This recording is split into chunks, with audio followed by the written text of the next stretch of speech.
According to new estimates by University of British Columbia astronomers using data from NASA's Kepler mission, there may be as many as one Earth-like planet for every 5 Sun-like stars in the Milky Way galaxy. Now, before we start, make sure you hit the subscribe button, and if you already did, do click on the bell button so that you will not miss out any of our new videos. To be considered Earth-like, a planet must be rocky, roughly Earth-sized and orbiting Sun-like G-type stars.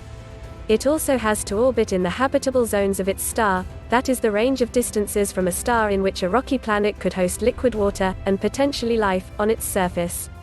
UBC researcher Michelle Kunimoto, co-author of the new study in the Astronomical Journal, said, her calculations place an upper limit of 0.18 Earth-like planets per G-type star. Estimating how common different kinds of planets are around different stars can provide important constraints on planet formation and evolution theories, and help optimize future missions dedicated to finding exoplanets. According to UBC astronomer Jamie Matthews, our Milky Way has as many as 400 billion stars, with 7% of them being G-type. That means less than 6 billion stars may have Earth-like planets in our galaxy. Previous estimates of the frequency of Earth-like planets range from roughly 0.02 potentially habitable planets per Sun-like star, to more than 1 per Sun-like star. Typically, planets like Earth are more likely to be missed by a planet search than other types, as they are so small and orbit so far from their stars.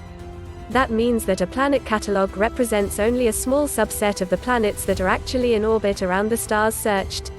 Kunimoto used a technique known as forward modeling to overcome these challenges. She started by simulating the full population of exoplanets around the stars Kepler searched. Then, she marked each planet as detected or missed, depending on how likely it was her planet search algorithm would have found them. She then compared the detected planets to her actual catalog of planets.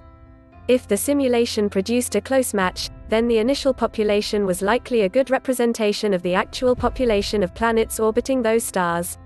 Kunimoto's research also shed more light on one of the most outstanding questions in exoplanet science today, the radius gap of planets.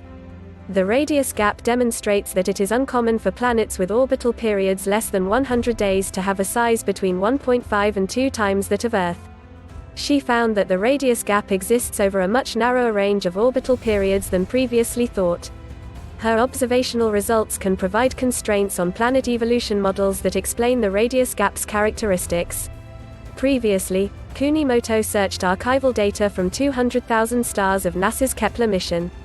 She discovered 17 new planets outside of the solar system, or exoplanets, in addition to recovering thousands of already known planets.